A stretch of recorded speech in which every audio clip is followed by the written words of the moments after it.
Hi guys, ಎಲ್ಲರೂ ಹೇಗಿದ್ದೀರಾ? I hope ಎಲ್ಲರೂ ಚೆನ್ನಾಗಿದ್ದೀರಾ ಅಂತ. ಎಲ್ಲರಿಗೂ ಏಕಾದಶಿ ಹಬ್ಬದ ಶುಭಾಶಯಗಳು. ನಾನು ಸ್ವಲ್ಪ ಲೇಟಾಗೆ ಪೋಸ್ಟ್ ಮಾಡ್ತಾ ಇದ್ದೀನಿ, ಯಾಕಂದರೆ ನನಗೆ ಸ್ವಲ್ಪ ಹುಷಾರಿರಲಿಲ್ಲ. ಅದಕ್ಕೋಸ್ಕರ ನಾವು ಈ ಏಕಾದಶಿ ಹಬ್ಬನ ತುಂಬಾ ಗ್ರ್ಯಾಂಡಾಗಿ ಆಚರಣೆ ಮಾಡ್ತೀವಿ.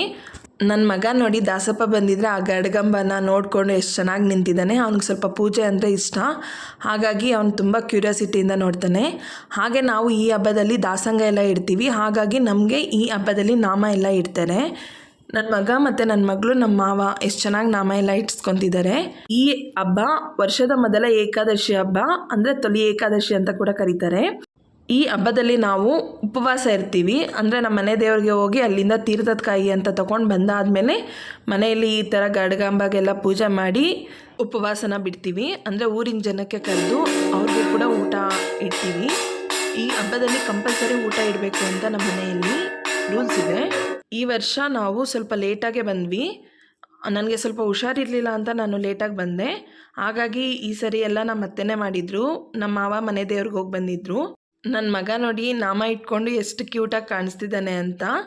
ಹಾಗೆ ನಮ್ಮ ಮನೆಯವರು ಕೂಡ ನಾಮ ಇಟ್ಕೊಂಡು, ನನ್ನ ಮಗಳು ಕೂಡ ನಾಮ ಇಟ್ಕೊಂಡಿದ್ರು. ಈ ಸರಿ ಅಡುಗೆ ಎಲ್ಲ ನಮ್ಮ ಅತ್ತೆನೇ ಮಾಡಿದರು. ಹಬ್ಬದೂಟ ಅಂದರೆ ಬಾಳೆ ಎಲೆಯಲ್ಲಿ ತಿಂದ್ರೇ ಅಲ್ವಾ ಅದು ಹಬ್ಬದೂಟ ಆಗೋದು. ಹಾಗೆ ನನ್ನ ಮಗ ನೋಡಿ, ಇಲ್ಲಿ ನಮ್ಗೆ ಗೊತ್ತಿರೋ ಅಜ್ಜಿ ಬಂದಿದ್ದರೆ ಅವ್ರ ಜೊತೆ ಕುತ್ಕೊಂಡು ಮಾತಾಡ್ತಿದ್ದಾನೆ. ನನ್ನ ಈ ವಿಡಿಯೋ ಇಷ್ಟ ಆಗಿದೆ ಅಂದರೆ like, share, subscribe my channel. Next ವಿಡಿಯೋದಲ್ಲಿ ಸಿಗೋಣ. ಬಾಯ್, ಟೇಕ್ ಕೇರ್.